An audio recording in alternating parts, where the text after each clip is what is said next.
Right. All right, John, we're live and in charge.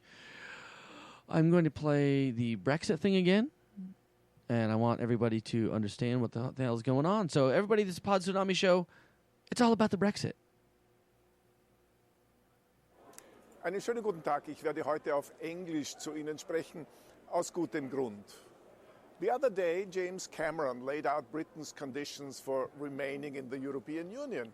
I recently was invited to speak to a group of Labour supporters on that very subject. But instead of holding a most likely boring speech, I decided to compose a short poem. And I'd like to share it with you today.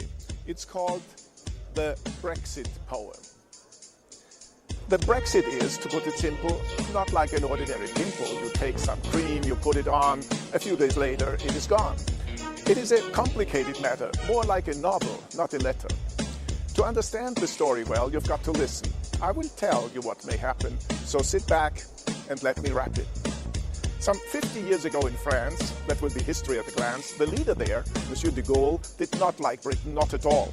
The Brits, he said, of course in French, are maritime and very strange. If London were to join the Six, the group would be a crazy mix, and guess who then would pull the strings? It's Washington, or so he thinks. Macmillan, that old British brand, was furious, excited, and dismissed the outcry out of hand. De Gaulle is stupid, he retorted to Kennedy, who then escorted another lady from the room because John F. was not her groom. A lot of years have since gone by, the Brits have joined, but always sly, they picked what better suited them. They ate the cake and kept the cream. Now, some of them want out again and play the decade-old refrain. Unless a better deal is reached, the Union Jack will look like bleached. But without Britain, that is clear, Europe will lose. I hope you hear. It's like a pillar coming down. It will be felt in every town from Paris all the way to Kiev, and not a sighing of relief. The message, therefore, is no way, no way, no way. Great Britain, she must stay. Until next time, bis zum nächsten Mal, Ihr Eugen Freund.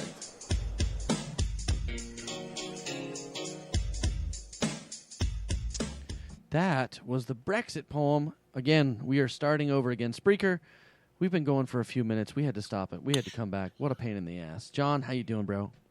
Very well, thank you. Morpheus is in the room. We finally got all our sound issues straightened out at almost 26 after 7, 26 after midnight, and I can't quite remember if it's 26 after 9 a.m. tomorrow in Japan for the great Morpheus. I think that's about right, John. Sounds right to me. Yeah, why not? Fuck it. So you're in charge of the Spreaker chat rectangle, chat box, or chat whatever you want to call it in your neck of the woods. Uh-huh. So we want to start off the show. What's your thoughts on 4th of July? Well, for July. Yeah, for well, us. it's a bit like our fireworks day, isn't it? You know, Guy Fawkes Day. Well, yeah, because we have fireworks. But then again, I mean, you know, any excuse for you lot to blow shit up. This is true. It's like everybody in the country hates Michael Bay until the 4th of July, and then everybody wants to blow shit up. So that. But yeah, so that's like, but obviously we celebrate it for different reasons, of course. Ours being the 5th of November. Remember, the 5th of November. Thank you, John. What's the rest? I'm impressed. If I know. Yes, remember, the 5th of November. Gunpowder, treason, and plot. Yes. Gunpowder, treason, and plot. That's it. It's a bit like what you guys did. Anyway, so it's quite similar, actually, after all, when I think about it. Gunpowder, there's gunpowder involved there. Treason, yeah, definitely treason. And plot. So, yeah, so they're very similar. My mistake. Yes, we gained it, and you lost the plot. Correct, John. We didn't want nothing to do with you. We said, to hell with the king. He wants taxes and all kinds of shit with him. We don't want to pay. We don't want to pay taxes. And then, of course, Ben Franklin comes back, and now if we don't pay the government taxes, we go to jail. But we didn't pay a whole country taxes, and shit happened like that. Right. Am I right? That's the story. So, yeah, I didn't do much. We had an adult-sized slide where I was at. And yeah. No, I was going to say, at what point did the Boston Tea Party occur? What point did the Boston Tea Party occur for us? Sir. I don't know. Wow. I say I out know, of we just wanted politics. in relation. I wonder if Imorphous is an intelligent guy, even though he comes across as thick as shit. He comes, I'm joking. It's a joke. It's a joke. Yeah. Wonder if we could. I'm not gonna. Ass. Now, I'm not gonna Google it. I'm not gonna Google it. I just want to know. Imorphous. Tell me. Is it? Tell me the date. Tell me when it was. Tell me year and date. Come on. Let's have it. It was 1771. You're not supposed to Google it. I didn't look. I'm not doing anything. You are. Was I right? With something. You kiss my ass. I know a You little. well do. Look, I'm not. Look, John. No Google. No Google. No Google. I am not Googling anything. Oh fuck. No penis.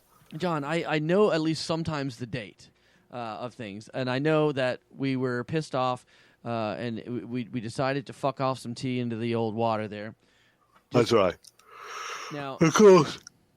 Excuse me. Of course, back in the day, of course, tea was like worth a lot of money. of course, because you had to ship it from overseas. Gold. Yeah. Like gold. Now everybody gets Lipton tea, and it's for fat people who like to jam a bunch of sugar in it. Oops. Anyways. The Yorkshire tea, probably. Yeah, but I'm talking about Lipton, that shit black tea that everyone gets. Everyone and their mom has. Oh, I see. Yeah. I don't know. People over here drink it cold. Yeah, I know you can get ice cold teas and all that sort of carry on, but yeah. I'm not a fan. Well, I do like it if it's sweetened properly. I like some sweet tea. No, that's I mean, I'm not a fan. You know, it is what it is, dude. We're trying to do the best we can. So, anyway, explain this Brexit shit to us. I mean, it's been a couple of weeks since we did a show, so the Brexit thing went down kind of in intermittent time between before last week and then this week. So, I just welcome Kevin to the room. Oh, yep, Kevin. Brexit, right? Okay. Well, obviously, the United Kingdom is part of the European Union, which is the part of Europe. France and Italy and all the rest of it, they're all in cahoots in the parliament in the European. The financially stable Greece, yeah. That's wrong. And so basically, what we do is we pay money into the European Union, and then they decide to give us some of it back, in which turn we, they decide where to spend it. We can't decide where to spend it, which is quite good, because the government of the day can't dictate, otherwise, they would have spent more money in London, no doubt, than they would have done in the north. And everybody knows winter is coming. So that's part of the European Union. Obviously, we've got free movement around Europe, whereas we can just go with our passports. We don't need any visas or anything of that nature. And we can travel. We can just go there and stay there and live there for as long as we like. That's the free movement rule. It's a very good rule as well, as I say. I think so. Especially if you're part of it all. So with obviously leaving the European Union, you would lose that. You would lose that free movement unless they could come to some sort of an agreement. Also, the people who have had the free movement, say, for instance, let's give you a stereotypical example, Polish, because obviously a lot of the Polish people came over to here once they opened up the borders with this free movement, and the great, lovely people. Now imagine you've come through under that banner, and then all of a sudden we've said, right, we're going to exit Europe. We voted out.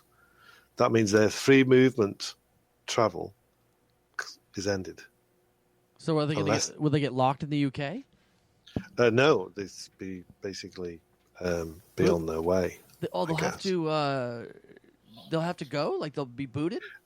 That's the sort of on paper. On paper, it'd never happen. But that's basically a part of it. You see, right? Because people have been talking about that this week as well. Well, this whole thing... so it's caused a lot of trouble, I have to say. You said this thing started the whole immigrant kind of fear-mongering kind of situation too, didn't it? Well, yeah, because there was a lot of fear-mongering through the politicians, lying, basically. They've lied to the electorate and, it's not a good thing at all. And obviously, people have voted. I'm not saying everybody has voted on that basis. It's quite, I'm sure there was a lot of people who voted just because they had good reasons. So, but so there you go. It's not good. So, what do you think? You think they're going to reverse it? Because I know they can. Well, they can, but I mean, obviously, it's a democratic vote. You see, we are a democratic country. Come on now. And everybody knows the votes don't mean shit. Well, I'm telling you now, it's a referendum held for the people. The people that we need to blame here for all this bullshit is look no further than the politicians. Who's that it's not the people. Great hair-headed bone job? What was his name again? Boris something or other? Oh, Boris Johnson. He reminds me just like Rob Ford, the mayor of Toronto, the one that smoked crack and was still in office. Mm-hmm. It's Rob Ford here. Yeah, you remember Rob Ford? Yeah. Yep. Let's see. So, have you checked on Spreaker lately, John? John, just having a look now. Perfect. No, there is anything. Not that there's anything wrong with that. He's back. Marcus is back. The great Marcus B. Of the otherwise known Jane and Steve show. We got to give a little love to everybody here. I'm Morpheus from Death by Horror podcast, deathbyhorror.com. Make sure you check that out. It's campy, it's hilarious, and it's awesome. Morpheus always needs a weapon. He's got to find some kind of weapon. Morpheus has not seen any horror movies, and his great friend Lonely Bob walks him through horror scenarios from different movies, such as Friday the 13th, or campy. Yes, it is campy. Friday the 13th. Freddy Got Fingered. No, that's not that movie. Nightmare on Elm Street. Walks him through all these horror scenarios, and Morpheus has to survive the best he can. Marcus, on the other hand, is from the Jane and Steve show. He is a pundit of epic proportions. Him and his wife are always on the Jane and Steve show, and we're in here. We're doing what we can with the two of us. Ant has absolutely abandoned us, and hopefully he'll listen back to this and find out how bad he fucked up here. I love him to death, but he's at an auction today, knowing we do a show on these days. It's terrible, isn't it? You don't tell me he's got a life. Fucking hell. He's got a that life. Won't do, will it? I think he's going on hiatus from everything for a while, from what he said before. So we might Christ, have to this replace will him for a not while, do. son of a bitch. So, anyways. So we got Marcus, we got I Morpheus in here, and we have the lovely Kevin. Don't know what he's all about, but it's okay. He's hanging out. He's hanging out doing what he can. Digital consulting. He offers social media, Facebook, and all that jazz. Irish Biz Party, web design, hashtag. Make it happen. Okay, John. So, man, I don't know what we can do game-wise, man. I don't know, John. How about, this would be quite funny. Obviously, it won't be so funny for the Spreaker listeners, but I've done this with Connor before in the past. Okay. Right, and basically we're going to play charades. Works great for blab. It doesn't work very good for the radio, though. No, but it's funny. It sounds funny. Sounds funny. People have got imaginations, mate, and they need to start fucking using them. All right, Marcus, it's time for you to use your imagination. John, it's your go. What's up? What's up? Okay, so let me think. All right, okay, I've got it.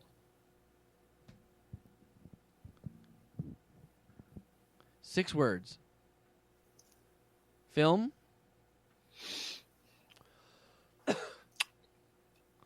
John's touching his lips.